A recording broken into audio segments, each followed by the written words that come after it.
conversation. COVID pandemic continues to provide headlines, but tonight you've got opportunity to hear from one of the School of Applied Sciences pharmacists, Dr. Hamid Merchant, regarding the story of the pandemic, ways in which we can protect against or potentially treat infection, as well as hearing about some of the vaccination strategies that are now being rolled out, often in pop-up or temporary clinics. If we think about the structure for the next hour or so, then Hamid's going to talk for around 20 to 30 minutes with a presentation that addresses some of the questions that you've already supplied in advance. I'm then going to open the floor for further questions and discussions from the audience. If there's any internet disasters at my end, then Applied Sciences Associate Dean for Research and Enterprise is poised to take over from me as chair. I understand that if there's any internet disasters at Hamid's end, then Hamid has a substitute poised to take over with the science. But before I pass to Hamid, then for those of you that don't know him, perhaps just one or two words for an introductory biography. So Hamid qualified with bachelor's and master's degrees in pharmacy from the University of Karachi in 2002 and 2005 respectively, and then he qualified in 2011 with a PhD in clinical pharmaceutics from University College London, or UCL. Hamid joined us in Huddersfield in October 2013, and he is a subject area leader in pharmacy and the course leader for the postgraduate suite of pharmacy taught programs. Hamid's got over 18 years of experience in pharmaceutical research and development, both from the perspectives of working in industry and academia. Hamid's expertise includes novel formulation design, biopharmaceutics, pharmacokinetics, bioavailability, and bioequivalence. That clinical knowledge and expertise in pharmaceutical formulation helps in understanding the clinical and therapeutic principles that underpin the science of drug dosage form design and help to develop innovative solutions to improve delivery or efficacy of different medicines. Directly relevant to the discussion this evening, Hamid has contributed to the evidence synthesis in COVID-19 to help safe use of medicines amid pandemic and in the proposal of an early therapeutic intervention strategy to help prevent disease progression and control the pandemic, therefore, as an alternative to the various vaccines that are being rolled out. Before joining Huddersfield and whilst at UCL, Hamid investigated various technologies for drug design into the gastrointestinal tract, including the development of a novel formulation for colonic delivery of statins. One of the technologies that Hamid was involved in refining has recently passed phase 3 clinical trials for inflammatory bowel disease and is due for the launch in the UK and elsewhere in Europe. Hamid's also offered technical support and expert advice to clients from academia and industry on drug formulation and delivery and candidate selection for clinical trials.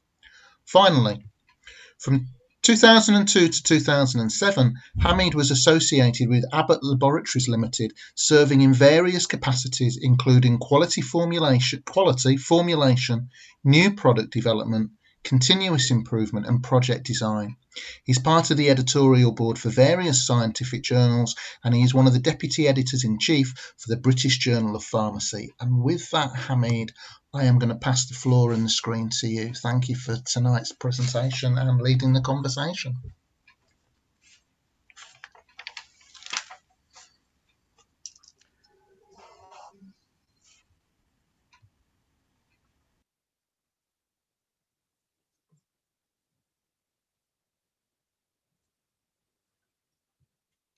Thank you very much, Michael, for the nice introduction, and thank you for everyone who has taken time to come and attend this talk today. I hope you can see my screen and hear me talking as well. We can. That's great, thanks. So today I'm going to briefly touch on various topics, including what's the situation with COVID now. We have been about a year in the pandemic, so in the UK in comparison to the rest of the world, and we will look at the different vaccines being rolled out and some other therapeutic interventions which could be served as an alternative until the vaccine has been offered to everyone. So as we speak now, this is the current situation of the COVID-19 spread across the world. So we can still see pretty much across the world, we do have hotspots around the countries. About 91 million cases have been confirmed to have COVID-19, of which about 2 million people has been died so far. And this is a big number in terms of a global pandemic, which we have seen since many, many years.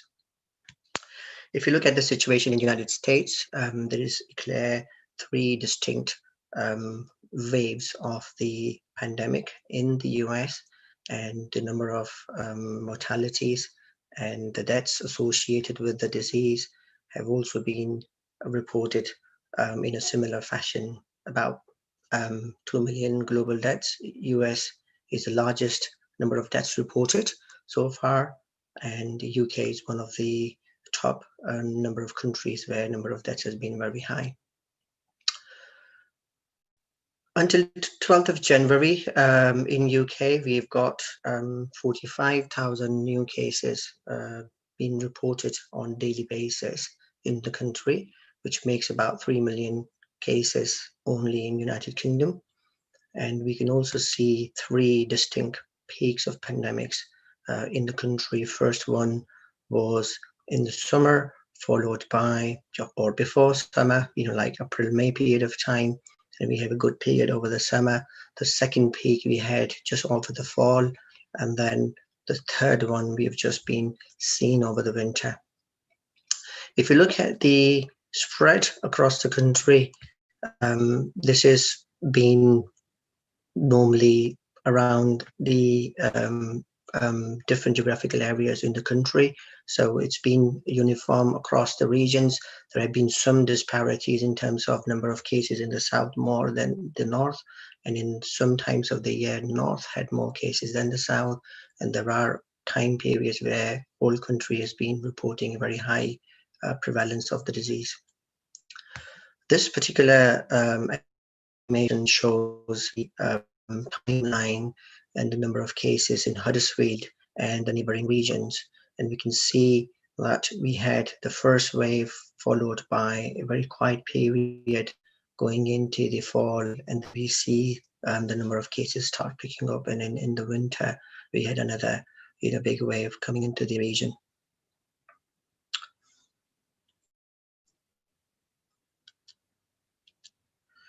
If you look at the number of people who have been died in United Kingdom, we have got at least 3,000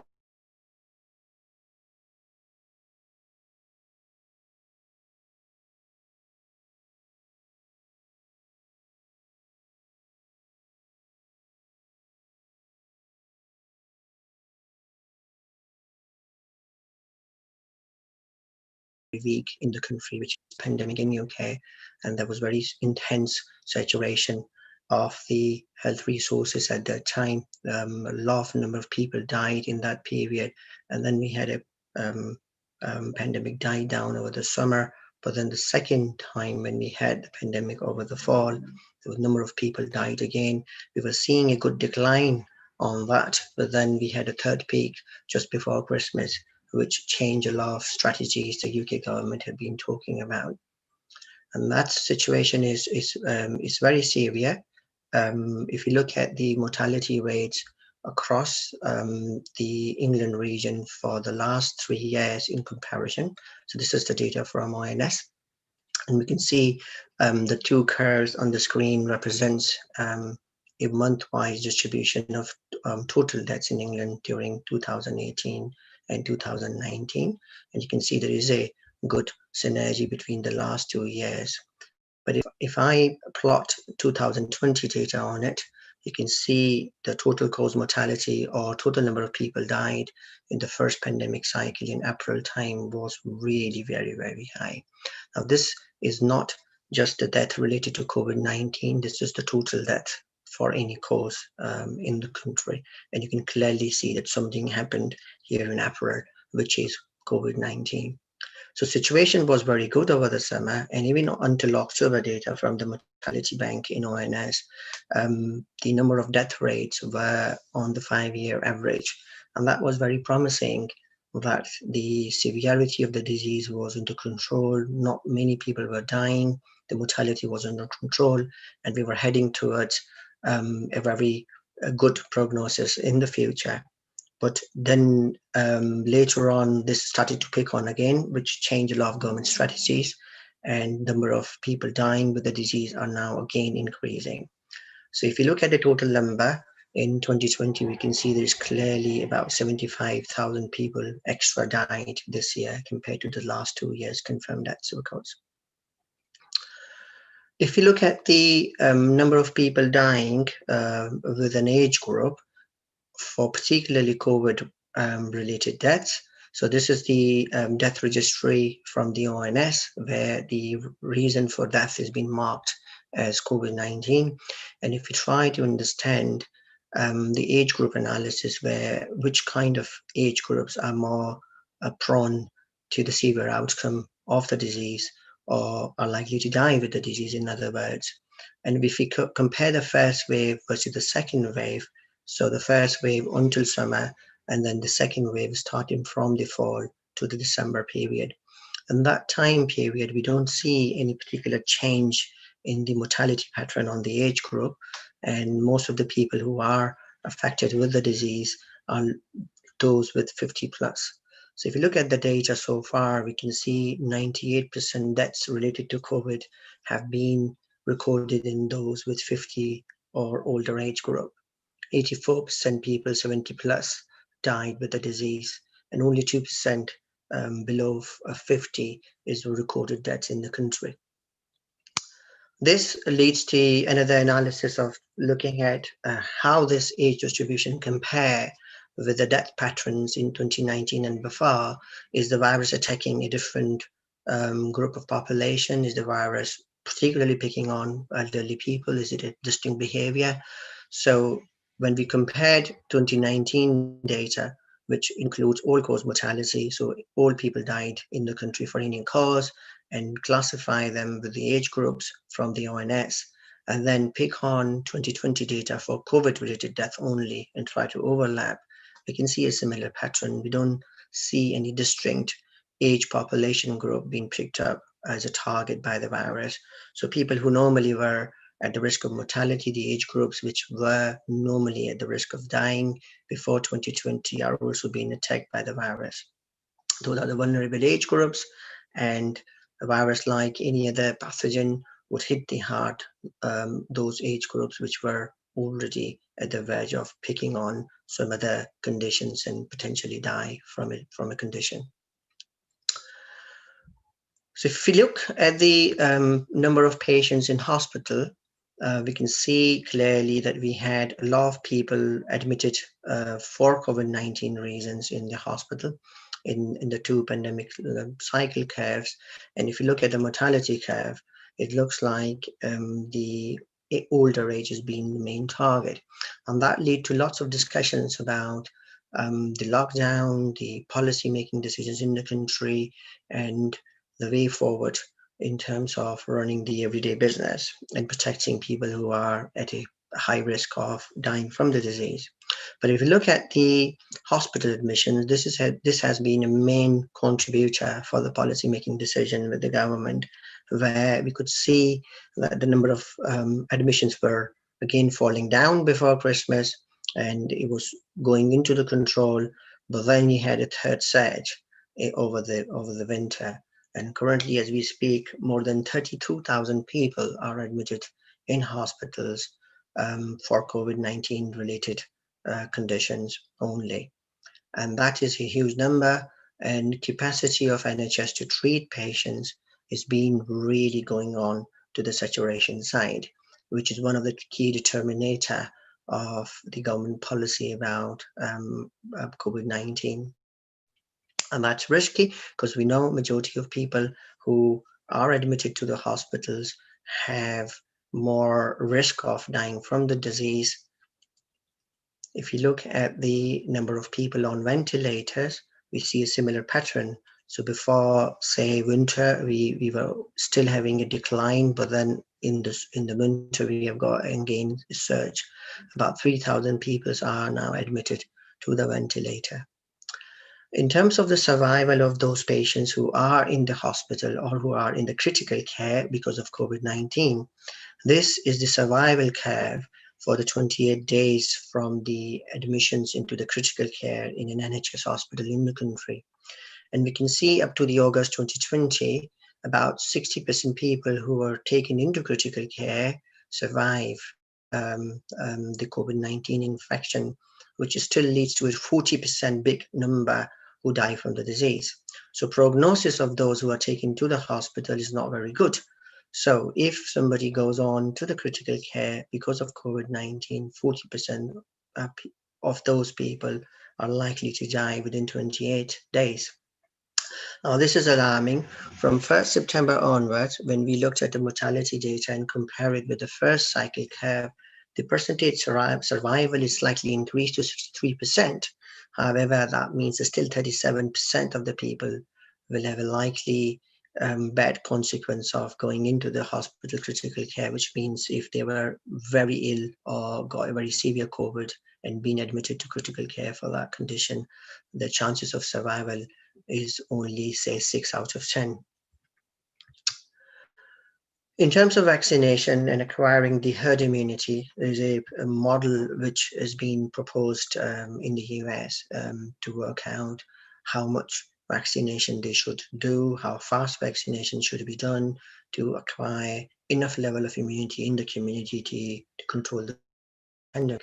And that is a combination of people who are acquiring immunity from the infection and the immunity acquired as a result of vaccination. And the idea is to increase the vaccination efforts as soon as possible and increase this vaccination velocity to hit this green target as soon as possible. So the current estimates in the US is about summer 2021, and a similar pandemic curve and the herd immunity model can be developed for the UK as well. However, looking at the infection rates currently, it doesn't look like that the purple curve will be slowed down to that level. And there are hypotheses saying if the purple curve keep going up in this direction, then the effort from vaccination would mean that we might be able to hit that target much earlier rather than later. In terms of when pandemic gonna end, there are a lot of interesting lessons we could learn from previous pandemics. For instance, 1918 Spanish flu. If we look at the mortality data from the United Kingdom, we can see a clear 3 distinct peaks of the pandemic curves in the country. So if you look at the x-axis, so the first peak here refers to the June in 1918. So that was a summer peak of the mortality, which was not very intense. Well, then the second week was observed by the October time, and it run all the way through January or the end of December. And you can see the distinct peak of mortality, and this was very intense. So the second wave at that time as well was very intense. That died down by the start of the new year in 1919. And then you can see by the March time in the Easter period, you had another peak. And then from that time point onward, the pandemic died down. It's an interesting curve to look at that how 3 distinct peaks of COVID-19 has come to the country in United Kingdom as well. So we had the first peak around March, April time, then we had a quiet period over the summer, but then we had a fall peak, and now we had a winter peak.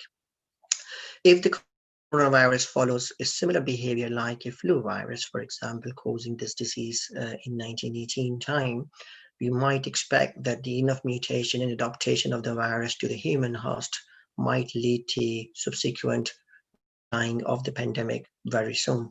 So the situation doesn't look very bad if the virus behaved in a similar way as the other viruses behaved in the past. However, the flu never died down from the community. Now, this is the data from, again, Public Health England, where the flu pandemic has been compared over the last last 5 years, and we can see that the winter peak comes in every year, and there are lots of people who are subjected to the virus, particularly the elderly and the weakest people in the community are the prime target for the flu virus, and that virus causes number of deaths every year.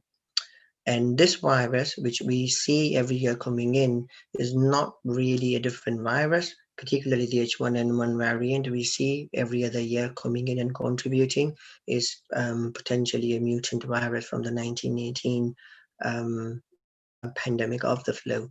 So the flu virus from the 1918 pandemic doesn't seem to have left the community over the years, but it has reduced its potential to cause a pandemic, and it's been now restricted to small outbreaks in the winter season, and it keeps coming every year in a mutated form, which is where we have got the flu vaccination program from the Public Health England, which provides support to the vulnerable community from the risk of dying from flu infection. So in a way that the virus would never leave us, but at least we will have more control and measures in place, and it would restrict a very small fraction of population subgroups which would have a weaker immune system or ability to defend the virus. And that's potentially a likely outcome with the coronavirus as well, that the pandemic would die down potentially after the three pandemic curve, but the virus might keep coming in with the small outbreaks every year. If you look at the flu virus situation, this last year in the summer, we had a report that H1N1 has been further mutated and might cause a slightly bigger peak of flu pandemic in the next winter seasons, which is where the Public Health England has increased their efforts of vaccination season and introduced some new flu vaccines to allow for the higher demand of the vaccine because of the coronavirus. It's likely that many people who would have a coronavirus, they might also have a flu virus infected in as well. So combination viral infections are potentially more life-threatening and would be responsible for a higher pandemic curve in this season, which is why the general advice was that the risk group should have gone for the flu vaccination.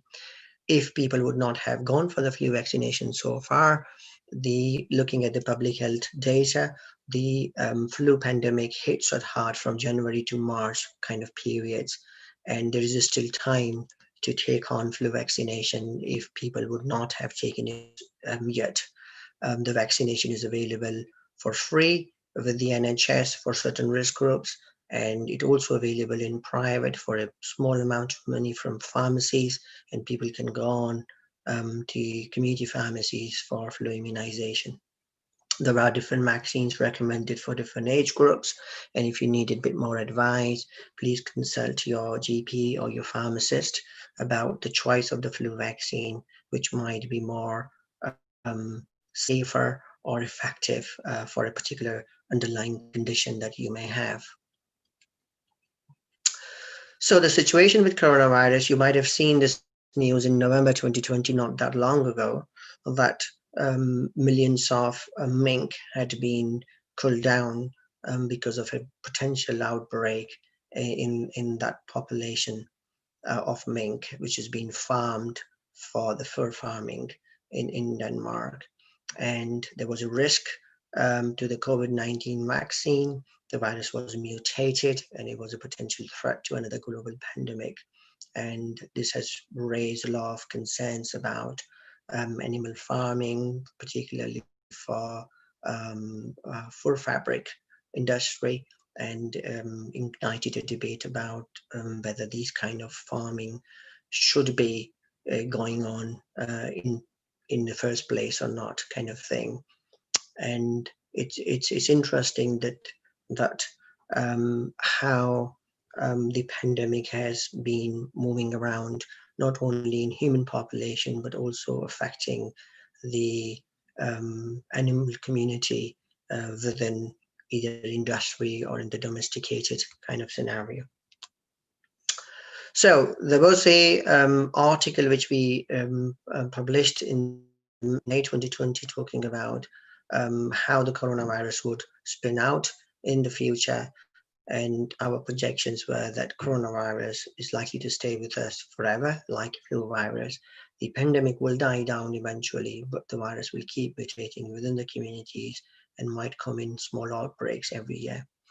There might be a possibility to incorporate coronavirus vaccination schedule within the flu immunization schedule annually.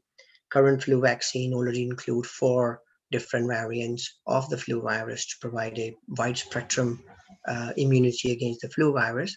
And there is a possibility that maybe coronavirus antigen can be added on to the similar flu vaccine. So you have a combined flu and COVID vaccine, maybe to take in every winter season, every year in the future. And that could be a strategy to control, particularly those who prevent the communities or the population which are at a higher risk of dying from the disease. So now, coming back to the vaccines, if you look at how our immune system works in response to a pandemic, once we acquire an infection, we fall ill, our immune system responds, produce antibodies, and then we keep that antibodies as a protection for the future. The alternative is being vaccination. So you opt for a vaccination which provides a simulated sickness, and your immune system responds, activates, produce antibodies, and then you keep that antibody. The risk from naturally acquiring immunity is falling ill. You could have critical disease. You may have a risk of dying from the condition. You may have poor health outcomes. You might have loss of work hours. And vaccines normally would prevent all those complications of acquiring immunity naturally from the condition. So it's been practiced in the community for many, many years. Child immunization schedules have been practiced across various countries in the world and has saved thousands of lives from very severe illnesses in the past. So in terms of how does vaccine works, we have live attenuated vaccines, which has been common for measles, mumps, rubella, like rotavirus, smallpox, chicken virus, and also the nasal flu vaccine, which has been used in the community for immunization in the school-going age children, and also the oral polio vaccine in some third world countries. These live attenuated vaccine contains live virus, but has been weakened virus. It do not has the ability to cause the disease, but it provides a stimulation of the immune system and provides a good immunity against the condition. There are also inactivated virus vaccine where live vaccine might be very risky. An inactivated vaccine is good enough to provide a good immune response. In that case, we have hepatitis A, we have the normal flu jabs comes into this category, polio jabs, and rabies injections. There are also some vaccines called subunit or recombinant polysaccharide conjugate vaccines. These are the type of the vaccine where you take a part of the viral network, like its spike protein or its capsid, and then you use that as an antigenic response into the body. The Haemophilus influenza type B vaccine, HIV or hepatitis B, HPV are some of the examples in this category. Then we come to the toxoid vaccines, which do not have any part of the organism, but it has the toxin which organism releases. Some organisms provide the toxicity in the body by producing a toxin, for example, diphtheria toxin or tetanus. So the vaccine uses the toxin as a target and provide the immune system in advanced immunity in case of the bacteria or the pathogen coming in later. The next category of vaccine, which is relatively newer type of vaccines called the genetic vaccines, which further includes the mRNA-based vaccines or the viral vector-based vaccines. The genetic vaccines, particularly for the COVID, we have mRNA-based vaccines, we have viral vector vaccines, and also in terms of COVID, we have have some conventional vaccines under development pipelines, which includes whole inactivated viral vaccine, spillover or parts of the virus like spike protein.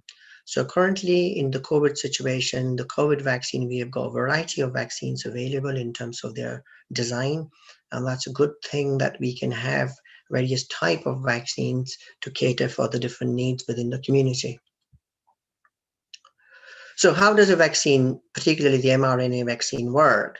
So you take the spike protein, say from the coronavirus, and learn its genetic code, and then transfer that genetic code containing messenger RNA, encapsulate it into a lipid coating.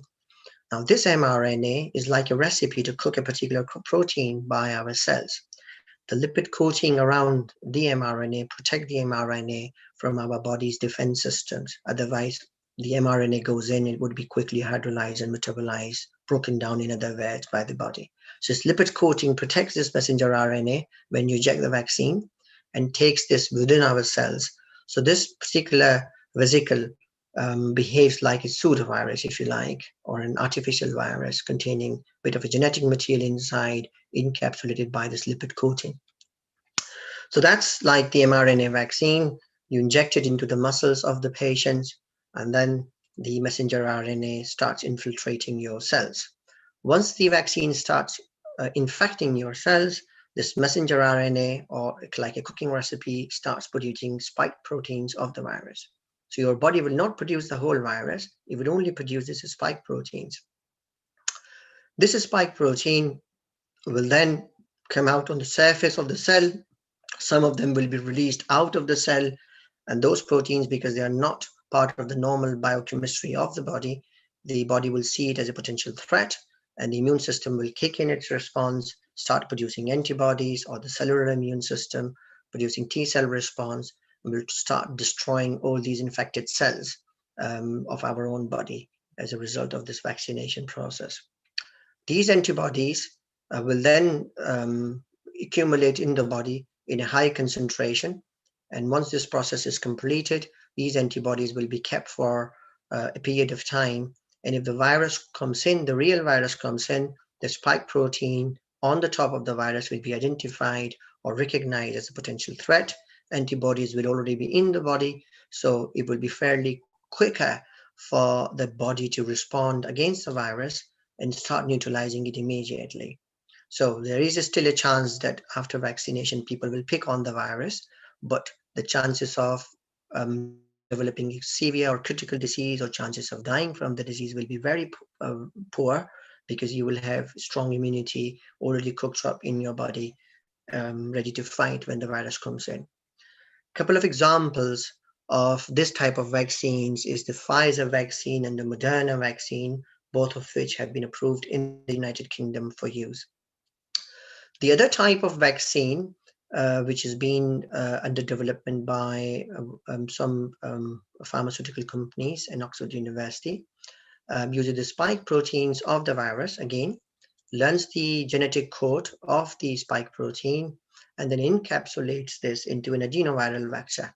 Instead of putting a lipid coating around, they use an adenovirus. Adenovirus is a common cold-causing virus normally found in our nose. Our body is familiar with these kind of viruses, and they just cause a mild cold infection in winter months. So what they have done, basically genetically modified this cold-causing virus and put in the spike protein genetic code inside this virus. This then goes into the body, injected as a vaccine, and your body produces the spike proteins, and then your immune system recognizes these spike proteins as a potential threat and produce antibodies against those spike proteins to produce immunity.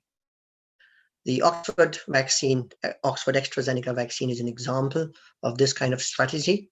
Oxford vaccine has used a type of adenoviral vector from chimpanzees rather than human adenoviral vector to make sure that the pre-existing immunity which we have against the human adenoviral vector would not interfere with the disease.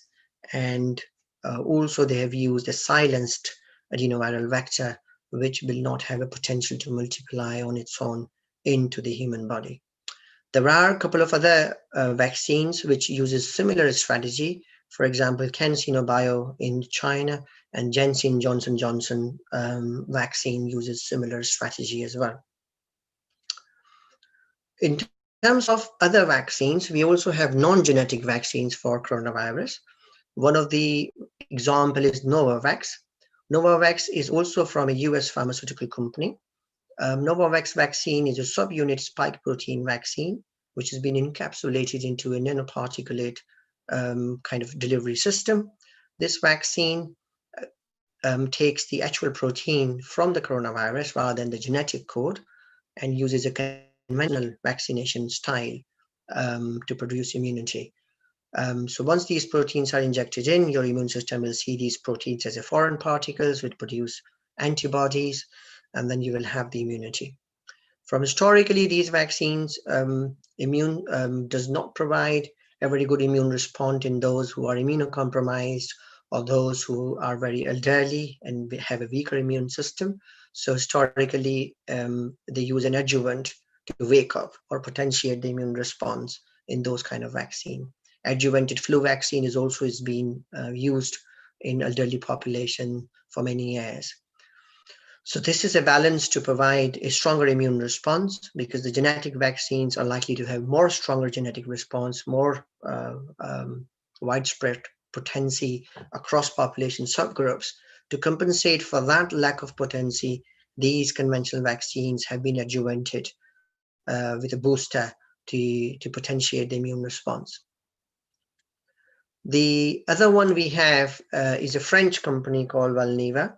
This is also a non-genetic vaccine. This strategy uses an inactivated whole virus. This is also an adjuvanted vaccine. So this contains the whole coronavirus, which has been inactivated, so it will not have a possibility of multiplying in the body once vaccine has been injected.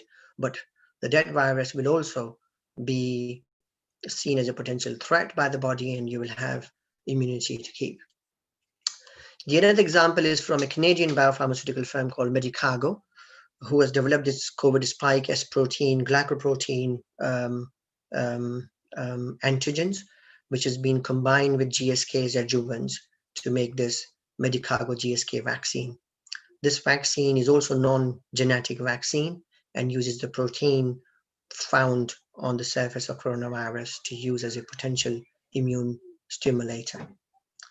There are other inactivated virus vaccine from China as well. So one of the Sinovac vaccine from China is also inactivated viral vaccine, and another one from Sinopharm in China is also inactivated viral vaccine. In terms of vaccine rollouts in United Kingdom, we have got plenty of different types of vaccines have been ordered to provide a widespread immunization within the country. Of which Oxford AstraZeneca and Janssen vaccines are viral vector vaccines, I've explained earlier. Pfizer, BioNTech, or Moderna is a messenger RNA-based vaccine. So these top 4 vaccines are genetic vaccines. You also have Novavax and GSK vaccine, which is a non-genetic vaccine using a subunit protein from the coronavirus. Both are adjuvanted to provide an extended immunity in low or hypo-immunized or compromised immune system. We also have Valneva vaccine, which is inactivated virus vaccine, and it's also been adjuvanted. The Valneva vaccine is being manufactured in the United Kingdom in a facility near Scotland, and this could be one of the key vaccinations to add on to our immunization schedule for coronavirus. And this will also provide a non-genetic alternative of the current vaccines available in the market. So far we have Oxford AstraZeneca vaccine, Pfizer BioNTech, and Moderna being approved by the regulatory bodies for emergency use, and this is being rolled out for the current immunization schedule. The Novavax and Janssen vaccines are currently in phase 3 immunization. So hopefully one of the Novavax would come in as a non-genetic alternative pretty soon. And UK has already placed about 60 million doses on pre-order. Valneva vaccine is unfortunately a bit slow on the development scale. The phase 3 trials just started in December last year. So it's gone through phase 1 and 2, phase is just being kicked in, and it would take a while for this vaccination to come out, potentially summer 2021 or maybe later. The GSK vaccine is also in phase 1 and 2 at the moment.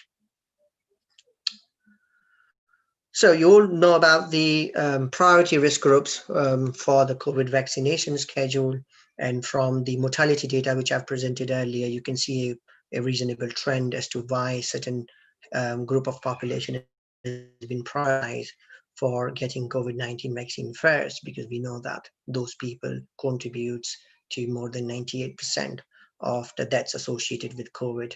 And those are the people who we need to shield and protect with the disease first before it's been rolled out to healthier, younger population. There has been a lot of talks about the safety of genetic vaccines and the mechanisms how those vaccines work. And if I take you back to the historical perspective, the genetic vaccines work or being designed on a premise of gene delivery approach. Gene delivery approach has been in practice since 1980s, if you like. It's been long history for rare diseases of the genetic disorders, where the only possibility to cure from the disease is to correct the genetic defect. Usually the viral vector vaccines attracted some severe side effects in the part, which has taken into a non-viral vector based strategies for these kind of delivery strategies. And the same genetic approach then later rolled out into vaccination programs, where the world was at the threat of particularly dangerous viruses with the pandemic potential like Ebola, Zika, dengue, HIV, and also COVID-19. So the modern viral vectors are very different to the original viral vectors being used in 1980s. They were potentially responsible for some severe side effects. And these generation of viral vectors, we have currently now generation 5 viral vectors, and current viral vectors have also been silenced not to multiply in the human host to avoid antibody enhancement effect, which has been reported in the past. While we were dealing with the pandemic, the first genetic vaccine was approved in 2019 for Ebola vaccination program, and this was from Merck. And also during the peak of the pandemic period in summer 2020, Johnson & Johnson and Janssen received the first Ebola vaccine approval from the European Medical Agency as well. So this was the second genetic vaccine being approved by the regulatory agencies outside COVID scenario. So we have some history of genetic vaccines and a long history of gene therapeutic based approach using the similar strategy. Looking at the efficacy schedule, the current efficacy been reported as 95% with Pfizer Moderna vaccines, and these efficacies come from the early phase 3 results being analyzed and submitted to the regulatory bodies. So 95% efficacy data looked good in the submission. They're statistically relevant, correct. But when you apply this into clinical practice, the real-time efficacy of these vaccines are likely to be much lower in the real life for a number of reasons. I'm not going to go in detail of all those in the interest of time, but if you have any questions, I'm happy to answer later. And further details are available on that article that we published earlier on. So the real life efficacy of the COVID vaccine might be much lower, around 50-60% region. It's good. The vaccines are still good, still effective, and should be used. The flu virus vaccines, which we have for a number of years, have an efficacy around 40% to 60% only. And compared to that, the benchmark we had for the COVID vaccine set by the regulatory agencies was around 50% for coronavirus vaccine. So it looks promising from the preliminary data. And in terms of safety profile, the very common side effect, which has been reported in trials and so far immunization schedules, are negligible effect, which happens with any other vaccine. And they're not really cause of concern from the clinical trials, and they can be mitigated pretty easily by common over-the-counter therapies. So this should not stop people taking vaccination. And they're not just COVID related, they are quite common across any vaccination you might have taken in the past. The severe side effect which has been reported include anaphylaxis and non-anaphylaxis allergic reactions. The anaphylaxis reaction so far from the global database is reported in 31 cases in the United States and UK, which contributes to 11 anaphylaxis cases reported per million doses of the vaccines injected. Currently, the rates of anaphylaxis in COVID-19 vaccination looked 5 times higher than what you normally see with the flu vaccination in comparison, but it's just still low number of cases reported. The incident rate is still low, and most of those people who have been presented with anaphylaxis have a sort of history of severe allergic reactions in their life before. So there's a bit of caution already that if you would have got anaphylaxis in the past or severe allergic reactions from any vaccine or any other food ingredients, for example, you might be in the contraindicated group. You should not have this vaccine. Most of the reactions happened within 15 minutes of vaccination. Non-anaphylaxis reactions are also rare, but relatively more number of cases have been reported than the anaphylaxis. So in United Kingdom, we have a yellow card reporting scheme, particularly customized for coronavirus. So anyone who has been signed up for vaccination and observes any side effect, whether major effects or minor effects, the currently vaccine is in a phase 4 post-use surveillance program, and regulatory bodies are keeping a very close eye from any side effect reporting system. So we would encourage any member of public who encounter any side effect themselves after vaccination should report it straight away to the reporting system by the MHRA in the country. So currently looking at the vaccine safety, this is the official advice from the MHRA and the vaccine manufacturer. So anyone who has been vaccinated will be given a leaflet of information about the vaccine. And this is the official guidance about the safety, saying if you were allergic to any of the active substance of the vaccine or even the inactive ingredient in the vaccine, you should not take this vaccine. And there are some information about signs of allergic reactions you might have in the past. And if you're not sure, please contact your GPs or your pharmacist for further advice. The allergic reactions could be potentially life-threatening, so it's important that you take advice before you take vaccine if you have similar past. Some other precautions for the vaccine is if you have other allergic reactions, including breathing problems. If you have currently any severe illness, which have high-grade fever, then you need to take a medical advice before you go for vaccination. If your immune system is weak because of HIV or any other medications you are taking, if you're immunocompromised or are on low medication, you should take advice from your GP and potentially your consultant if you have been treated for a potential cancer, have been in the active phase of HIV, or if you've been recently subjected to an organ transplant and receiving a drug to suppress your immune system to help with the organ rejection, then you should speak to your consultant or the GP before you take up vaccination. Also, if you have any bleeding problem, if you ever had thrombocytopenia in the past, a low level of platelets, if you bruise easily, or if you use medications to prevent blood clotting, then you should also take advice to assess your risk to take the vaccinations. So this is the current advice. And the warnings and precautions further includes children under 16 years, pregnant women, women who are breastfeeding or planning to be pregnant in near future. So you should be careful and take medical advice before you take vaccination. So currently there's no safety record for vaccination in pregnant women. Also, there have been some reports of your temporary ability to drive or use machines. So if you're going for a vaccination, try to go or have some help to come back home. Do not drive immediately, or maybe give 15-20 minutes time and see if you are affected or not before you start driving.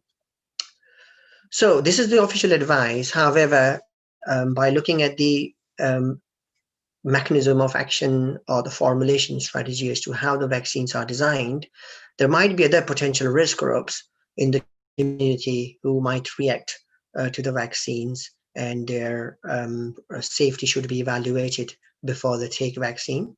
For example, if you look at the first one, this is the engineered virus vaccine, for example, Oxford AstraZeneca vaccine, which is pretty much engineered virus or genetically modified adenovirus with a code of COVID inside.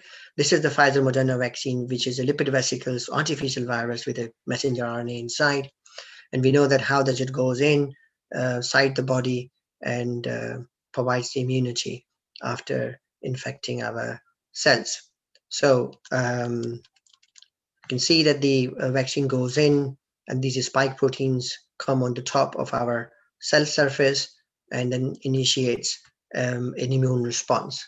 So these vaccinations, when they go into our cells and start infecting our bodies, then in that case, these cells are being then attacked by the immune system of our body and provides immunity. And that includes the antibody response and also cellular immunity response, or the T cell response, if you like. So if someone is immunocompromised and their immune system does not respond as we would expect in a healthy individual, then there might be an issue of how these infected cells will be mopped up by the immune system. So there's a potential risk of either building up these infected cells in the body and might lead to some adverse outcomes. So if you were immunocompromised because you were taking some heavy dose of immunocompromised drugs, if you've got organ transplant, or if you have got arthritis, severe arthritis, and you are taking disease modifying agents, antibody treatments, if your lymphocytes and T cells and your immunity is being actively suppressed by a particular antibody or biopharmaceutical products, then you must take advice, speak to your consultant or your GP before you take vaccines. HIV is another example where you are immunocompromised because of this HIV virus.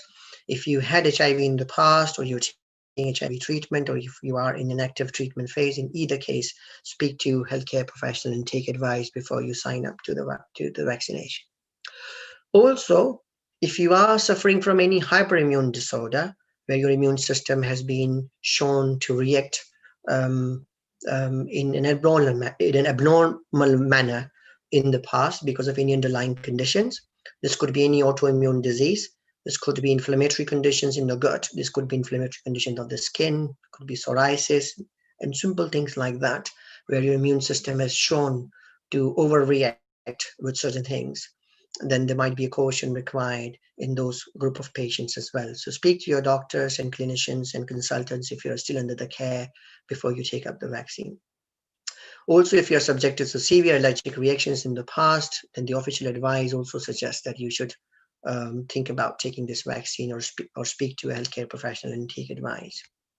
Also, another risk group which we can think of is people who have a history of cancers in their life, whether they had a cancer in the past or they have an active cancer now and they're dealing with it. There is a history of abnormal cell growth, and there is a history of abnormal immune system to clear up the mess.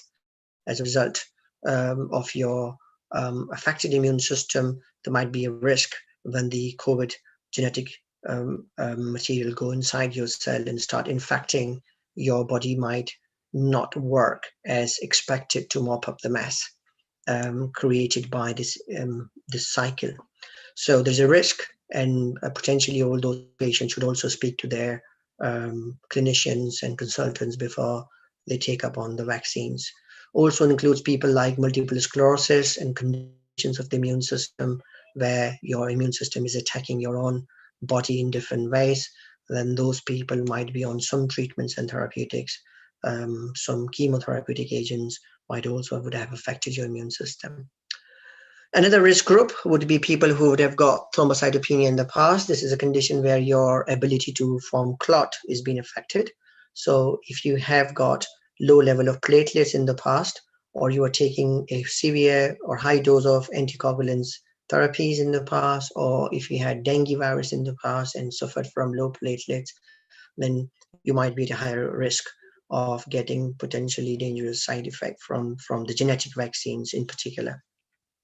But the good thing is that the genetic vaccines are not the only vaccine.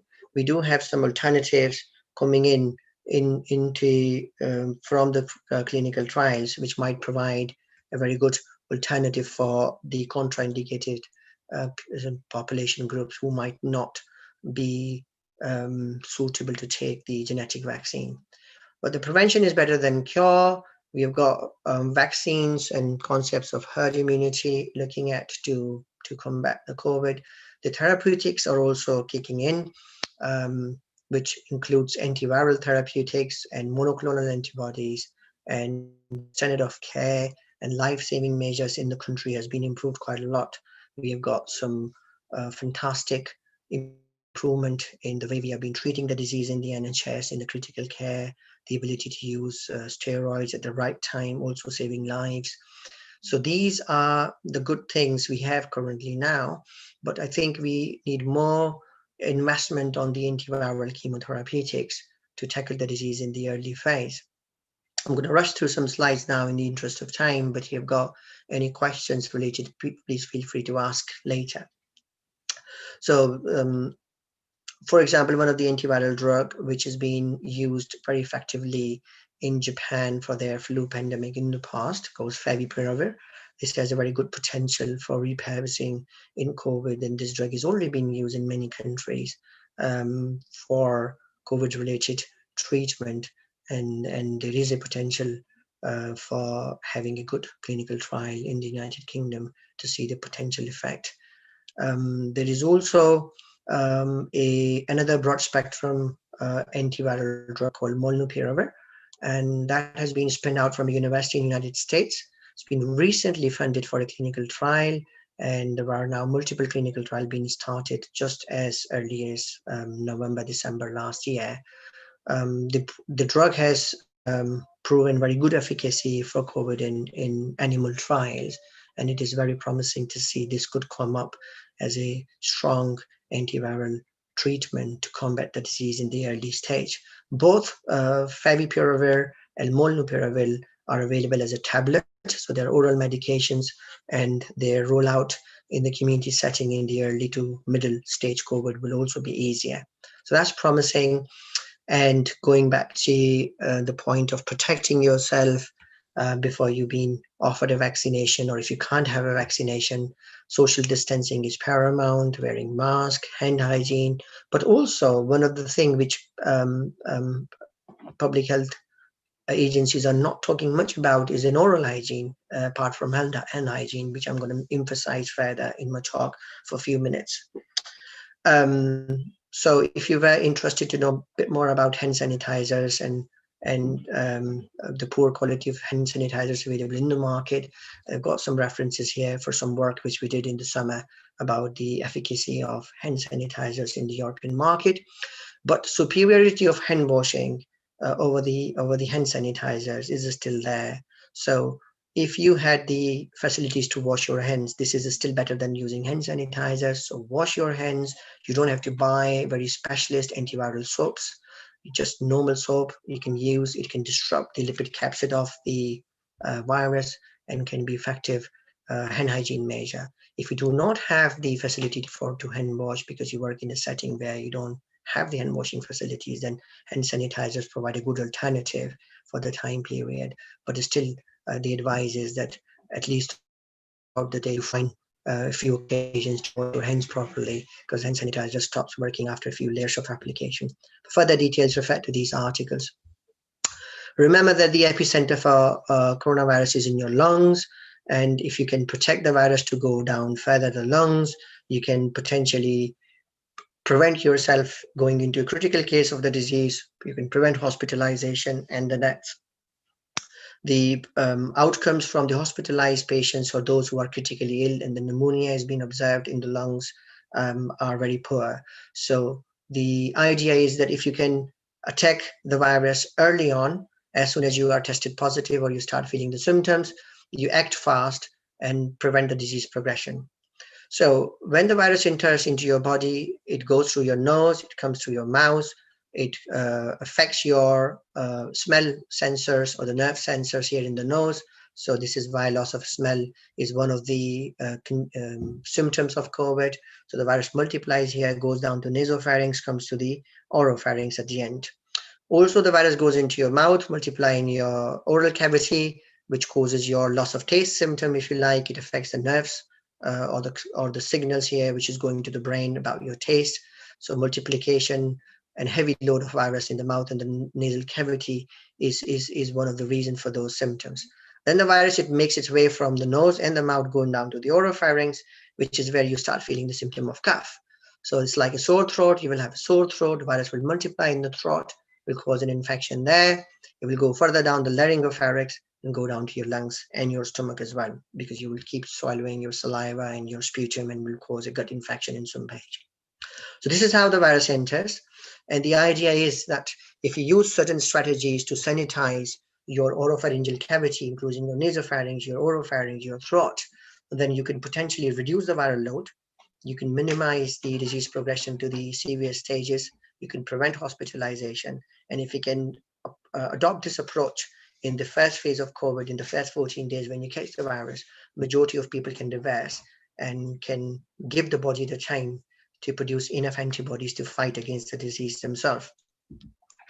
So steam is one of the traditional remedies for pneumonia-like symptoms, for all the respiratory conditions, all the viruses and bacterial base. It provides you symptomatic relief. It also heat attenuates the virus. It mobilizes your mucus as well, which also helps clear the virus.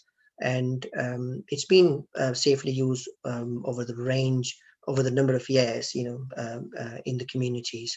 You can have a traditional method. You can also buy these facial steamers, which has been approved for use in EU, and you can use it as a source of using the steam. There's a risk of scalding with the traditional method on the bowel.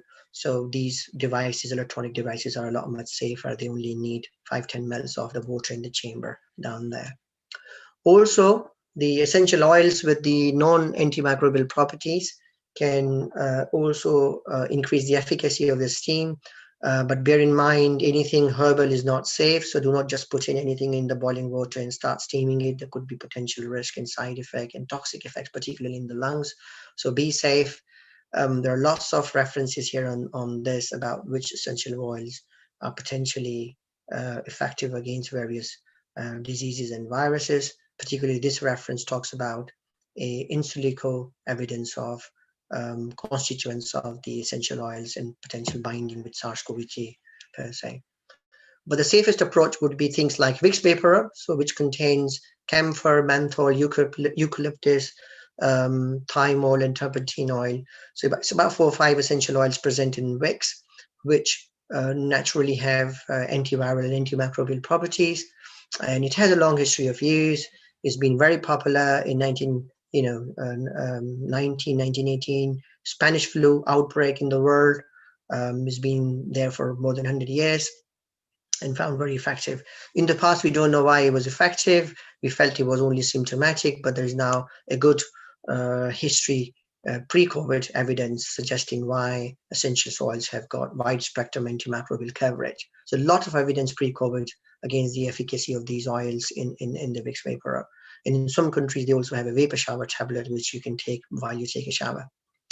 So to look at the COVID spike protein, this viral envelope around the virus is a lipid bilayer, which is normally attacked by various antiseptics. This has also been used as a hand washing antiseptic strategy as well. So there are lots of other antiseptics, including cetyl pyridinium chloride, chlorhexidine, povidone iodine, which has been shown activity against the viruses and bacteria in the past, and they've also been tested positive against coronavirus. So they can disrupt this lipid bilayer, break down the virus, and they can potentially be used for sanitization approaches, but not everything is safe. So what we can do is pick on some of the products which are already available in the market, which are already safe, already being used for other conditions, already been regulatory and safety approved, and repurpose them for COVID. So there's a lot of evidence now coming up that the virus particles in your saliva is linked to the disease outcomes. There is a recent study just published last week suggests that the intensity of viral load in your oral cavity correlates to the severity of disease you're going to get, and even the mortality risk or the risk of dying from the disease also been linked to how much viral you had in your mouth. So it makes sense to reduce your viral load in your mouth, in your nasopharynx, in your throat to mitigate the symptoms of the disease. This reference comes from Japan, where their Respiratory Society has got a long-standing guidelines about oropharyngeal sanitization using some of the antiseptic solutions they have. This particular one is povidone iodine-based antiseptic solution, which comes as a concentrated one. So it's a bit of like we have to dilute it and then use it in the healthcare settings. But these guidelines are there pre-COVID for preventing all sorts of respiratory infections within the hospital settings, and these antiseptics are effective against coronavirus as well. So what we suggested early on in March 2020 to use steam supplemented with some essential oils, but also use this chlorhexidine digluconate, which is available in the country for mouth and throat rinse.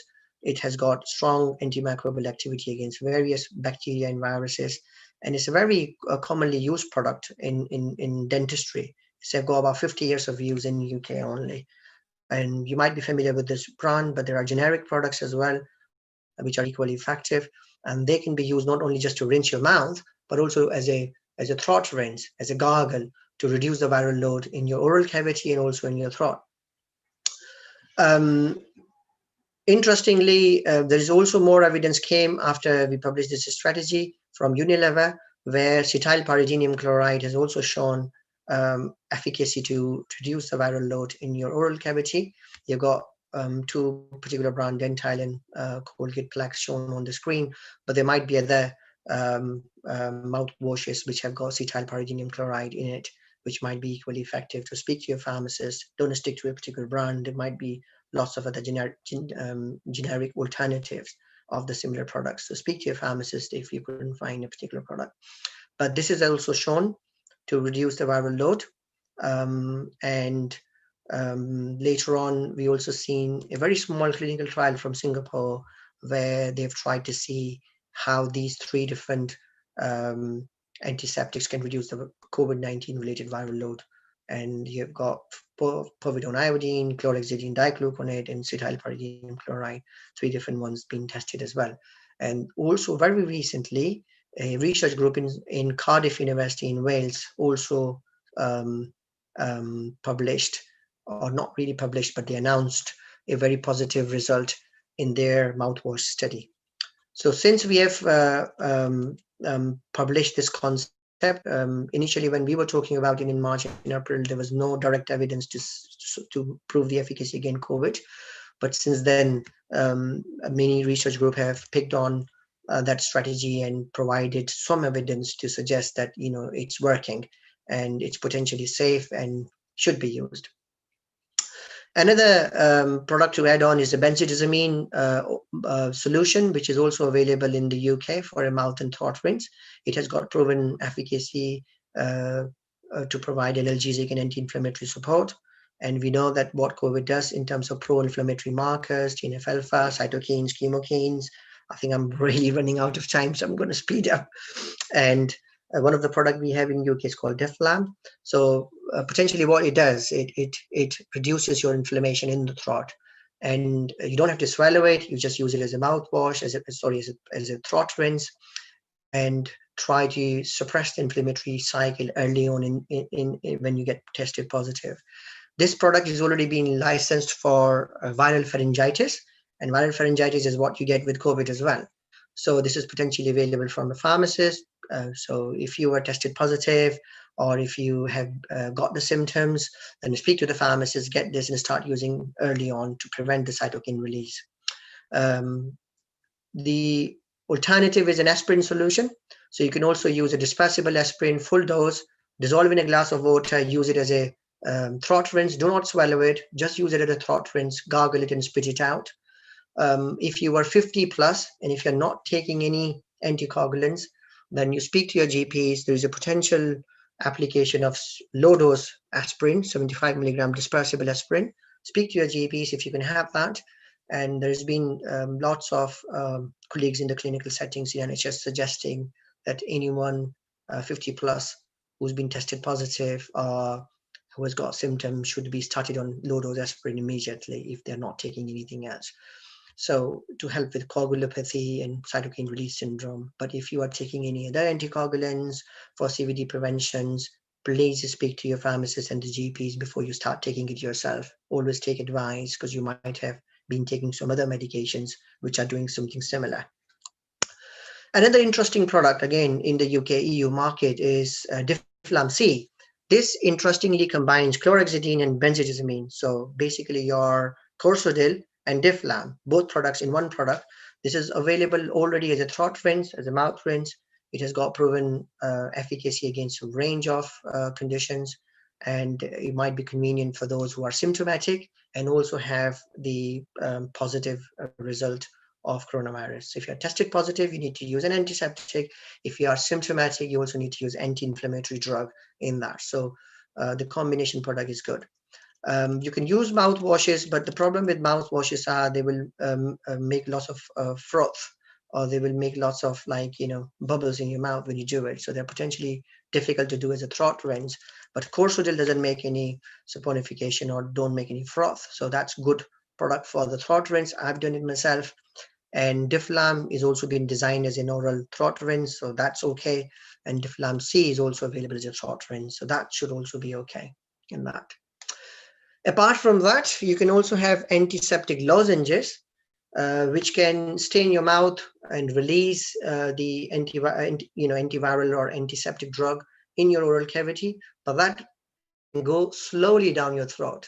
So it's a slow release approach where you can keep going slowly, bit by bit, in through your oropharynx, laryngopharynx, and it would also go further down towards your stomach. So it will provide a different spectrum of the activity. And range of viruses tested positive against these two combination antiseptics, so 2,4-dichloro benzyl alcohol and amyl metacresol lozenges, available in the pharmacies in the country easily. And some of the brands you might have seen already in the shelves. But make sure not all Strepsil products contains the same combination of antiseptic drugs. So when you buy it, always check the label. If you're not sure, speak to your pharmacist for advice. So also take some immune supplements if you're not taking, particularly people with a non-vitamin D deficiency, people with a color, or people with a genetic predisposition should be taking vitamin D regularly as per the advice of Public Health England anyways. But the other risk groups should also take over-the-counter dose of the vitamins, including zinc. Do not shy away using ibuprofen. If you had a hot fever and your fever is not controlled with paracetamol, always supplement the dose with ibuprofen. Do not overdose paracetamol. Please stick to the dosage requirements. And if you're not seeing the benefit, if your temperature is not going down, supplement your dose of paracetamol with ibuprofen to get a stronger response. Many cough syrups, particularly this glycerin-based products available in the market and over-the-counter, very cheap products, generic products, can be very effective because of their osmotic effect in the throat for this type of cough and COVID. If you've got allergies as well, consider antihistamines. Speak to your pharmacist. If you are using inhalers or nebulizers, or if you have got asthma or COPD, please do not stop your inhalers. Even if it contains steroid, continue using it. There's more benefit than the risk of using those products. If you are smoking and are a chain smoker, speak to a pharmacist today or your GP to sign up to smoking cessation campaign. It's the best time, to commit to anti-smoking these days. And there are lots of products available to support you quit smoking, to avoid the nervous system reaction because of the nicotine withdrawal symptom, if you like. So take support, take advice, products available to support you. This is the best time. People with a poor lung function are those ones who have a very high risk of dying from the disease. So towards the end, I've got plenty of people to acknowledge and thank in our team who has been instrumental in our attempt to provide evidence synthesis for safe use of medications in COVID. And thank you very much to the University of Huddersfield, the school admin team, and the IT support, and all of you to come up today and attend this talk. And I'd like to thank our Dean, Professor Michael Ginger, to come to the event and facilitate the Q&A sessions now on. Over to you, Michael. I'm sorry I've taken too long. I've tried to rush through it, but I just couldn't help myself. Thanks, Hamid. Don't worry. There was lots of interesting stuff there, perhaps including a rough guide on what you might do if you develop symptoms of things to consider. I realise that this is advertised as an hour-long session. We've got some questions in the chat. We'll deal with those first of all, and while we go through those questions, if there's more questions that appear for those that are still in the audience, please pop them in the chat and we'll work through the questions. So if we look at some of those questions, Hamid, then start off in and around the vaccines. The first question that came in was, how can we compare different vaccines from the perspective of vaccine economics? Things like their ease of production, their ability to be scaled up, the ability that a vaccine could be reconfigured to deal with any mutations in the fastest amount of time. How can we compare and contrast vaccines in that way, please? It's a very good question. Thanks for asking it, Michael. I think this was the bottleneck in March 2020, when the scientists were starting to produce vaccine. There was one of the biggest issue was that all the machinery we had to produce vaccines was relying on these chicken embryos to produce vaccines. And all those chicken embryos were acquired early on in the year to produce flu vaccines. And that cycle was already kicked in. And all manufacturing facilities in the world were preoccupied producing flu vaccines. So scientists were looking at alternative as to say how, number one, we cope up with the demand of the flu virus, which is where the cell-based vaccination strategies came from, even for flu virus. And we've got two brand new vaccines added on to the flu schedule as well. So we moved from chicken embryo approach to the cell-based approach to cultivate vaccine. Also, we invested into the genetic vaccine, which could be manufactured without that cycle of growing the virus in an animal tissue kind of thing. And that produced the mRNA vaccine. And then we also have the viral vector vaccine from Oxford AstraZeneca and some other companies. So because we have used different strategies to produce vaccines now, we have tried to cover this bottleneck as to how we can overcome this saturation. Also, there are many other generic companies in the world who have not invented the vaccine, but they can produce a vaccine. So if we could work with those companies, and innovator companies could work with them to give them an exclusive license or a kind of tech transfer to increase the production scale, so we can produce more number of doses in parallel. And many countries could chip in, which cannot produce their vaccines there by themselves now, but eventually they can come on to help the global vaccination campaigns. So from pharmacoeconomic point of view, it's an important question to not rely on one vaccine or one manufacturing method, but also from clinical perspective, if one vaccine is contraindicated in a particular high-risk community group, then you need to have an alternative in terms of to provide vaccination to all people in community. Okay, thanks, Hamid. One of the questions that's appeared in the chat cuts maybe straight to the chase. How long should people anticipate that the protective effect from a vaccine immunization is going to last? Interesting question, and this could attract controversies based on what I say today here.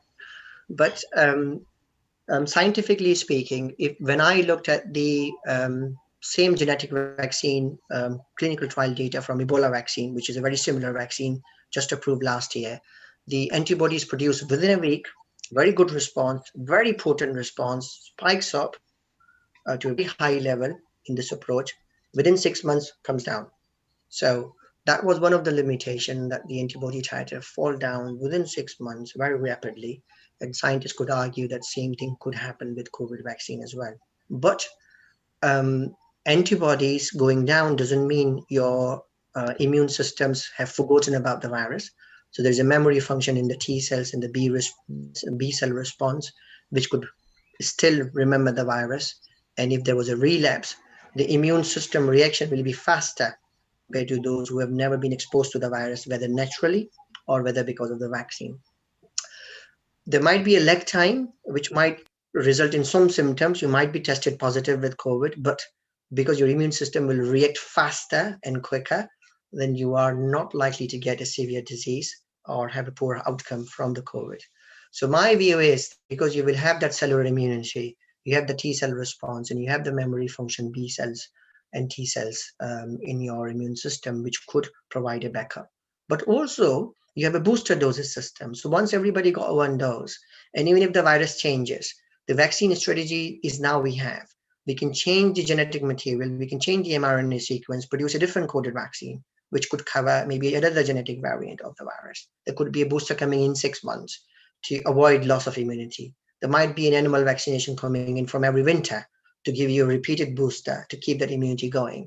So although there is evidence to suggest that that immunity goes down, but there are strong scientific arguments that you can overcome that as you go along. So it shouldn't be a problem, to be honest. Okay, thanks, Hamid. Another question that appeared in the chat was, could you talk a little bit about how do different adjuvants play a comparable role in increasing the immunogenicity of any vaccine? And as you answer that, perhaps picking up on some of the questions that were asked in advance of this, could you, what else goes into a vaccine mix other than the bit of virus or the messenger RNA that stimulates that host immune response? And what do those different ingredients do? You're on mute, Hamid. Sorry. I would load up a slide and see if I could show you a recipe of a typical vaccine we have, particularly today. There we go. So that's a typical recipe, if you can see my screen. So in a vaccine, you have got this messenger RNA. For example, this is the Pfizer COVID vaccine recipe. So you got this mRNA, which is inside this lipid capsid, which I've shown you in that bilayer. Then you have got these lipids, which are being used to encapsulate it around. Then you have got some surfactants. You have got some buffering agents, which are like salts and sucrose or sugar, to provide the vaccine into a solution form, which is isotonic to your body. So it is compatible with your blood and extracellular and intracellular fluids, if you like. So it doesn't cause a reaction from that point of view. So a typical vaccine contains these plus preservatives, but the Pfizer and Moderna vaccine do not contain any preservative because they've been designed and manufactured for immediate use, and they're not meant to keep it for longer on the shelf. So they've not used any preservatives to prevent some preservative-based side effects and potential immune responses. So it's a preservative-free at the moment, but it has got these buffering agents, salts, some sucrose to maintain the osmolarity of the vaccine. It contains some surfactants. It also contains some lipids and cholesterol in there. However, some of the vaccines also contains some molecules like polyethylene glycols, which are used to improve the stability of the vaccine.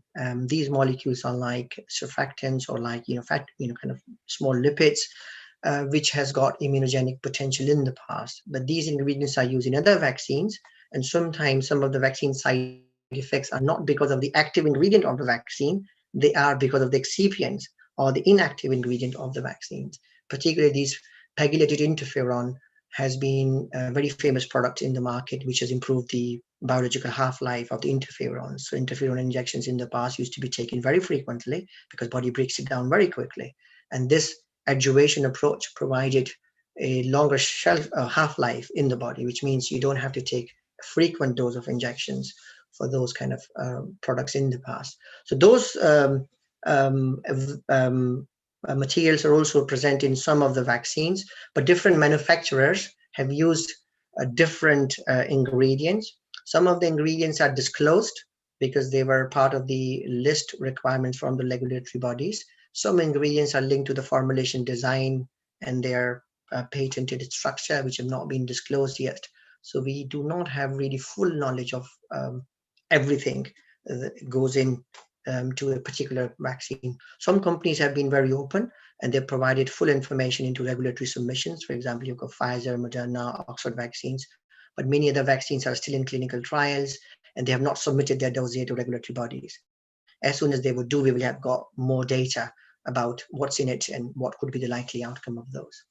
Going back to the question of adjuvants, adjuvants are not inactive ingredients in the vaccine. They are active ingredients. Their purpose is to activate the immune system. Now, some of the adjuvants are like polysaccharides, which are found in some bacteria. So many microorganisms are coated naturally with some polysaccharides, which are responsible for their pathogenicity. And for 100 years, scientists have been studying in immunology, what causing immune response and what's in it in a pathogen.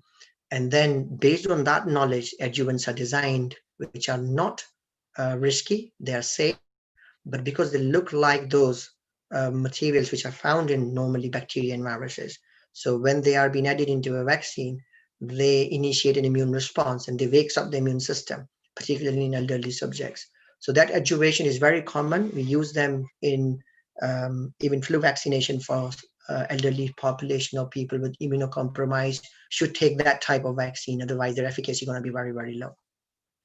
So same strategy is being used in COVID vaccines, but adjuvants are not present in genetic vaccines because genetic vaccines work from a different strategy and their immune response is very prompt and very potent anyways and doesn't require adjuvation.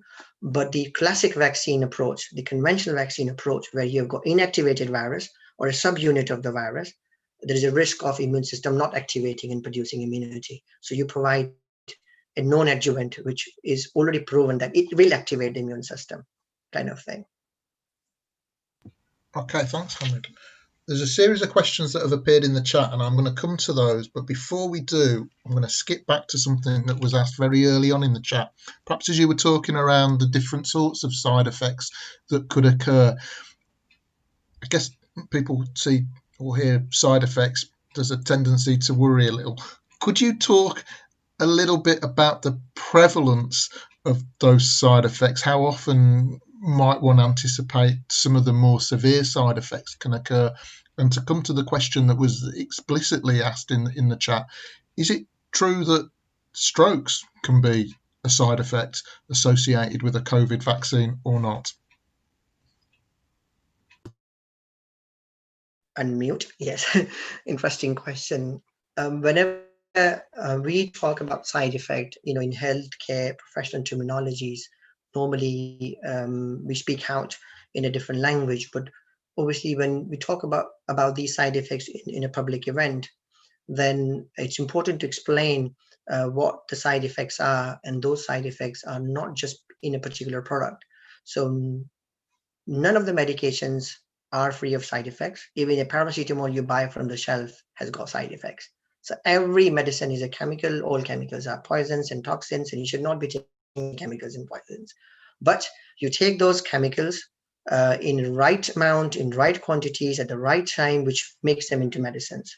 And there is this whole research of how much can be taken and how often can be taken to make it safer enough to produce a therapeutic response.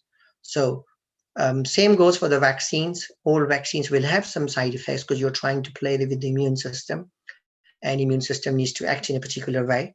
And vaccine efficacy and safety, that's why it's been tested before it's been tested on human volunteers. So if you go back to how COVID vaccines are produced and designed, you've got the animal safety data first, you've got the phase 1 and phase 2 trials, and then you go on to large efficacy trial in phase 3. So safety is the first. If something is very effective but not safe, the drug discovery cycle dies immediately at that step. So nothing would pass through regulatory cycle in the research and development if it's not safe enough in a very early animal trial. And that's the first assurance that we get early on, even before phase 1, in the preclinical stage. So there are side effects. Those are rare side effects. Say, for example, if I would put an injection into my arm, even if that injection contains water for injection, I've breached my muscles, gone down into the body, injected something in the muscles which shouldn't be there. Now what I'm going to get? My arm going to be sore. It might be a bit red. It might be painful. I might not be able to move it as frequently as I could. So it's a common effect. It's not dangerous. It's there. It's been reported in every other person, but then it goes away. Particularly now in a vaccine, you have got an antigen there as well, which is starting to create an immune response. So a bit of swelling there is actually an indication that vaccine is working well. If nothing happens, that suggests vaccine doesn't work. And that happens to everybody who gets vaccination, even the kids who gets vaccinated in the early age. If you have been vaccinated with a flu virus vaccine, you know that it's a bit of painful, and it happens that way. So chills, fever, a bit of runny nose, a bit of like flu-like symptoms. These are common side effects. These are common effects suggesting vaccine is working, is doing something in your body. If you've seen nothing is happening, then potentially vaccine is not working. When it comes to genetic vaccine, there are some additional safety issues, but those are particularly in those people with underlying conditions, people who have compromised immune system, who are taking some anti-cancer drugs, who are taking some immunosuppressant drugs in very high dose, people with multiple sclerosis who are on antibody treatment. Those kind of patients with cancers, they might want to run it past through their consultants first and see which vaccination might be better or safer for them, because we have got this spectrum of vaccines. So maybe there is one vaccine which is more suitable for you, and if it's not in launched, it's not available in UK now, but it will be available down the line. We've got about 6-7 different vaccines being already pre-ordered by the government. So if something is not available now but is eventually coming in later, so it's important to have that conversation with your clinicians and see where you fit into that jigsaw. And every person is different. So I don't want to give an answer, a blanket answer for everybody, because we all are different. We have got different biology, we have got different history, and we are taking different medications. We have got different underlying condition, and also different severity of those conditions, which means we need an personalized approach. So go to your GPs, go to your clinicians, speak to them if you've got any fears or concerns about your underlying conditions, or if you know that my immune system reacted bad in the past, or I had this hypersensitive reaction to a particular drug in the past, or I had anaphylaxis-like reactions in the past, or I'm in that risk group of hyperimmune or compromised immune system disorder or cancer. And then maybe if you can't have a vaccine now, maybe protect yourself, shield yourself. And I've suggested some strategies to prevent the disease progression, even if you contract the disease. So try to adhere to those suggestions until you get vaccine later on. So.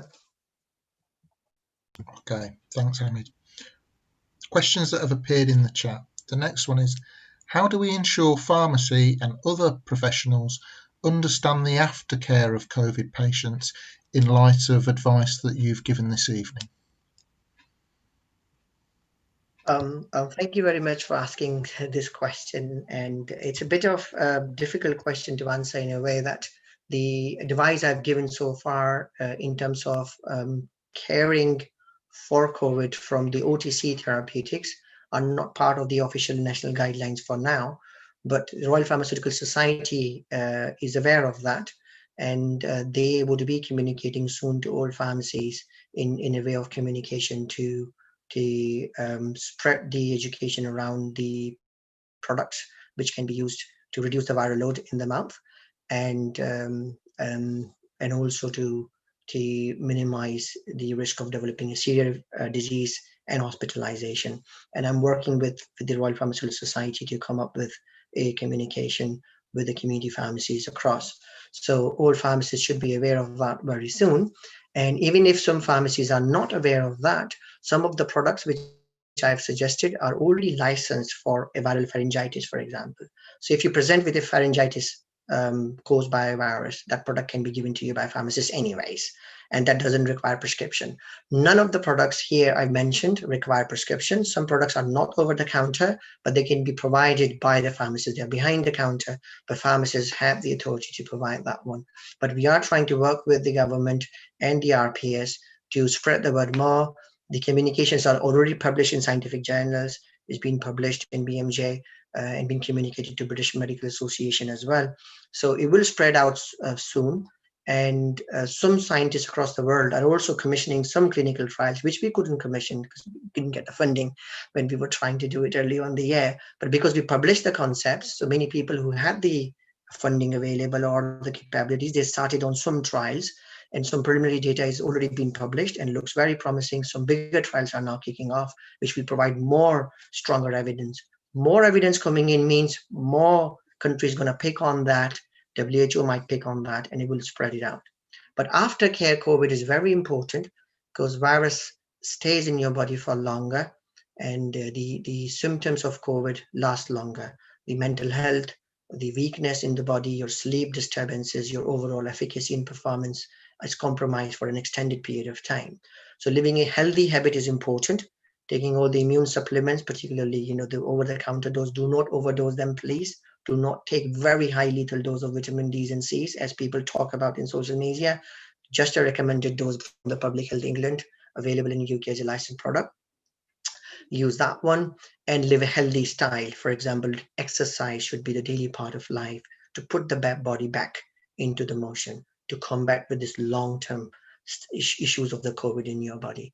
And the good thing is that the United Kingdom is taking a very pragmatic approach in terms of allowing people to go out for a walk in places where there are not many people around. The UK has allowed people to go for exercise, and those kind of things will help you recover from COVID sooner than later.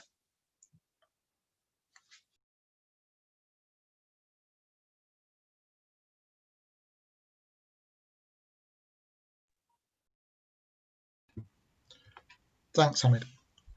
What's the relevance, if any, of genetics and/or ethnicity when it comes to vaccine efficacy? And do we have any evidence from the testing of COVID vaccines so far that there is a relevance there? It's also an interesting question. So if you look at the genetic predisposition to certain diseases, it's known fact from pre-COVID era. So we know that certain genetics have more predisposition to abnormal immune system behavior, and that has been linked in genetic studies for higher prevalence in certain population groups. So pharmacogenetics is a very important consideration to see the population subgroups which are naturally, predisposed to a higher risk of developing these kind of conditions. However, when we look at the ethnicity also links to the global migration and phylogenetic geography, if you like. So certain ethnicities have been exposed to certain vaccinations in the past, which other countries might not have in their immunization schedule. For example, certain population already have BCG vaccination program in their early childhood vaccination system, and that provides a very strong immunity against a wide spectrum of pathogens. And then environmental factors, like if somebody is living in a particular geographical country where they've been exposed to certain pathogens as a regular basis from their early childhood, and some antibodies being passed on from their mother historically, and they have got a different immunity subset compared to somebody who's living in a very clean environment and where those pathogenic diaspora is not very common. So environmental factors, genetic factors, ethnicity all comes to a very important role in terms of how would you behave or act on a vaccination, or even if you get the virus yourself. So all the scientific evidence so far suggests that yes, there will be some, but for COVID-19, obviously we don't have a direct evidence to say, look, this is going to happen in that and this is going to happen in that. The research is already going at a breakneck speed, and more evidence is coming in on everyday basis. So soon we will have some more information about some ethnic predispositions, and some of the colleagues in pharmacogenetics are also doing some phenotyping studies in COVID-19 patients and trying to understand the people who died, do they had a specific phenotype or genotype, or they have a specific genetic mutation normally in their body, which made them susceptible to poor outcomes in COVID. And those who survived with a very mild symptoms, do they have something unique or a different mutation in there? So lots of studies are happening, particularly Genome UK is doing a great work, not only to monitor the human genetics, but also to monitor the viral genetics and how the viral genetics is changing in the UK country, and then passing on information to Global Genetic Surveillance Database to WHO to provide this continuous information of how virus is changing and how our population genetics in the United Kingdom is responding to it. And that is informing the decisions for future vaccinations. And same system we do for flu as well. Not many people would know, but flu, if you had flu virus, a sample of population is contacted by Public Health England every year, and their tests are being conducted to find out which type of virus is spreading out in the country in a particular season. They also do genetic analysis of the sequence of the virus to see how virus is changing, and that data informs what kind of variants needs to go into the next year flu immunization program. So we are lucky in the modern world that we have all these systems already established, and they all are being functioning very well in COVID to inform the science, to inform the healthcare authorities, to produce the medications for tomorrow. Okay, thanks, Hamid. There's still opportunity for any additional questions to appear in the chat. Otherwise, this one's going to be the last one of the evening. Could you talk just a little bit more about the use of antipyretics? Could you clarify in what instance we could or should use, as there's some that think the NICE guidelines advise against using it for fever? Is it antipyretics, Michael, you said? Could you repeat the question? Yeah, just a bit more clarity on the use of antipyretics. Antipyretics, right. Yeah. So for the... Could you clarify? Yeah. Yes, for the knowledge of public, antipyretics are the drugs which are used to treat fever, and drugs are also sometimes called antipyretics. So the drugs taken for pain relief or mitigating high temperature or fever called antipyretic drugs. So normally we advised in the early cycle of the pandemic to take paracetamols, and there was a bit of controversy around ibuprofen use, and some public health agencies reacted very quickly in saying do not use ibuprofen. But with time, more evidence come in, and we realized that that guidelines was not accurate enough. So ibuprofen is equally good, but paracetamol should be the first choice. But paracetamol has got a very small window of opportunity when you can overdose yourself and destroy your liver. And liver damage associated deaths in the UK are mainly linked to the paracetamol overdosing. And you will be surprised that something like paracetamol, so safe, is responsible for a number of deaths every year in children and adults because of overdosing and liver damage. So paracetamol can only be used up to a certain level. Therefore, ibuprofen has got a very important place to put in, which has been used against flu and many other conditions by parents for their children as well. So ibuprofen is very safe for children and adult equally, and elderly population. It's very cheap, available less than £1 for a pack in the country as generic. And you should be able to combine ibuprofen with paracetamol. If you had a very high temperature, you're struggling, and paracetamol is not being able to manage, do not overdose. Particularly, paracetamol is also added to Limsip and some other common cold remedies. So there's a potential risk of overdosing unintentionally as well. So always speak to the pharmacist that what are the products you're taking? Are there paracetamols present in many products you're taking? What should be the total dose you should be taking? And then combine ibuprofen to give you the maximum efficacy. But also ibuprofen is an anti-inflammatory drug. It's a very potent anti-inflammatory drug compared to paracetamol. So the benefit of ibuprofen is that the inflammation in the throat and the early cytokine release, or the inflammatory markers coming out from your throat, are coming out, from the early disease. And if you take those in the early on, you do not let them over control. So like dexamethasone in the cytokine release syndromes, and when everything goes out of control and you are in critical care, you get steroids to shut down your immunity and inflammation at the end. You should not go that far. If you use Disprin and aspirin as an oral rinse, you provide anti-inflammatory drug directly at your throat. You're not swallowing it. So you don't have a risk of ulcers and all those side effects associated with some anti-inflammatory drugs. It's a local treatment. You just use it locally. And if you were concerned about aspirin overdose because you take aspirin already, or you take some anticoagulants and it's a contraindication to take more aspirin, then you can take benzodiazepine solution like Diflam, and that's available there as well to provide a local effect. It's not going to absorb much from your throat. It's going to provide a cooling down effect in your throat tissues, in your pharynx, which is producing lots of cytokines and overreacting because of the virus there. So early intervention is better. If you take these symptomatic treatments early on, giving your body the best chance to survive. And if you reduce the viral load, then your immune system will get enough time to activate and produce antibodies, and you naturally get the immunity before you've been, offered the passive immunization.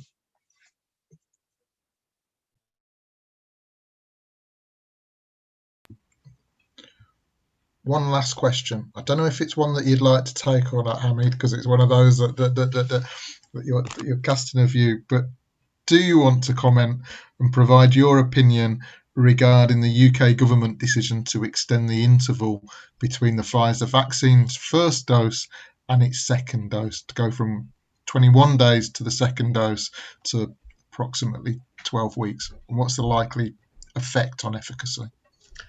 It's an important question, and definitely difficult to answer, because there is two ways you look at this question. One is the science and the clinical evidence, and the other one is mainly the public health decision. So this particular decision is not just taken because of the science. There's a combination of factors contributing to that decision, like science plus public benefit or public health. So the risk is that if the virus keeps mutating and the vaccines were becoming to be less effective or ineffective against certain variants or certain types of mutation, then what's the point of saving a second dose for population which is not going to be effective? So if we are going to have a situation where there would be substantial changes in the virus, so the best possibility should be that rather than you keep the vaccine in stock and not use it, you use it in the maximum number of people now and provide that shorter period of immunity, even if it's shorter, to get maximum people immune, which means you would not be passing more infection to others. So pandemic life cycle will come to lower level, and there will be a lot of benefits associated with it. So there are risks of this strategy. There are potential problems. Say if vaccine is still effective after 6 months and the efficacy is not compromised, and then those people would not get the second dose by the recommended time period, then if they lose the immunity, and that could be potentially dangerous as well. But as I've said earlier on, taking messages from Ebola vaccines, that the antibody is going to go down anyways, even after second immunization schedule. The current clinical trial, which predicted the 95% efficacy, was interim assessment based on 6 weeks analysis post-second dose. So they knew the second dose provides you that immunity, but they have not run that trial for longer. So they don't know themselves how long that immunity is going to last. So even if the immunity go down, as I said earlier, your antibody titer comes down, but you have the memory cell function in your body, which would memorize the virus, and you have the cellular immunity, the T cell function, which would still combat the virus even after you have lost the antibodies. So there is a potential scientific explanation as to how would you mitigate that risk. So I think the decision is complicated. There's no right or wrong answer whether we should do it or not do it.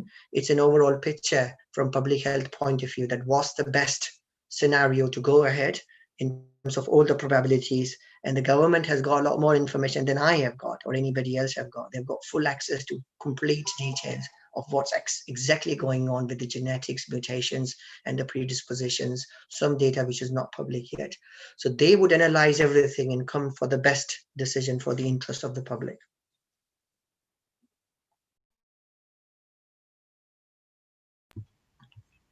Thanks, Hamid. We'll come to what I think should be the last question of the night, and it perhaps follows on from the other question. Is can we, should we, could we envisage a situation where we might get two different types of vaccine administered to members of the population to augment the immune response? It's an interesting question, and currently we don't have very strong scientific evidence to tell what will happen. But what might happen is that if the vaccine is completely different, say for example, if you've got inactivated viral vaccine compared to a subunit protein vaccine, and then the genetic approach, because you are presenting body a different type of antigen in different vaccines. So in one case, you are providing a whole inactivated virus. So your body's response will be multidimensional in terms of producing antibodies against different antigenic portions in the virus. And you're going to get a slightly different mix of antibodies and cellular immunity. Compared to if I give you a subunit vaccine, which is only based on a spike protein there. Now, when we talk about spike protein, you might remember the molecular structure I've shown you with the spike protein. That's that big and complicated. It's not just like a little protein in there, which means that the spike protein would produce an immune response, which would be very specific to that spike protein. So if that spike protein changes, still there are many antigenic sites on the spike protein, multiple antigenic sites. You will still retain some immunity in there, but the immune response will be very specific to the spike protein you have been vaccinated with, compared to the whole inactivated viral strategy. So there are some different kind of mix we have, and the immune response is will be slightly different. But there is no reason why you can't have two different vaccines, because both vaccines will give you some immunity against the same virus. Maybe some immunity is targeted to the spike protein only, and some immunity is targeted to the overall mix of the virus. So it might even give you a wider spectrum of antibodies, if you like.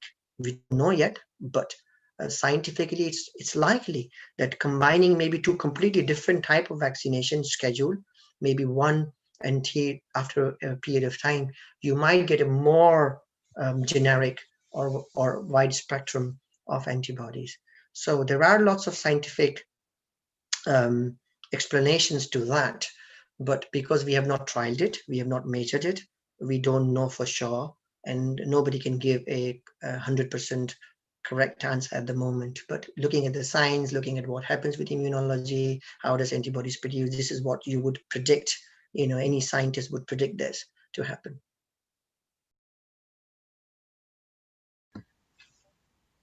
Thanks, Hamid. We may have run over time, but you've given us a fantastic wealth of information this evening. It's been a really interesting and informative way to spend yet another lockdown evening. So thank you for all that you've provided us, Hamid. It's very difficult, I guess, for us to thank you in the traditional 3D fashion, unless everybody unmutes themselves.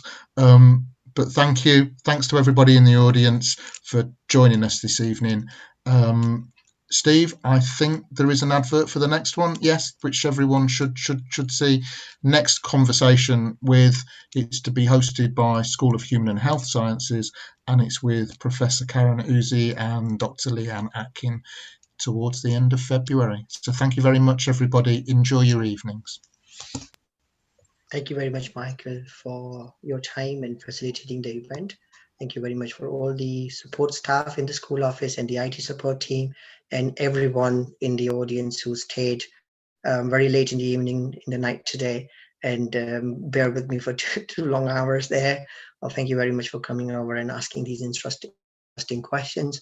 My last message to the public is that please adhere to the guidance, take precautions, and the social distancing, hand hygiene and social distancing requirement, but also the oral hygiene, very, very important. And then take a positive look at the vaccine, at the preventive approach, and don't take a generalized approach, and try to communicate this message among your friends and family, pass on the message in your communities. And thank you very much for coming over.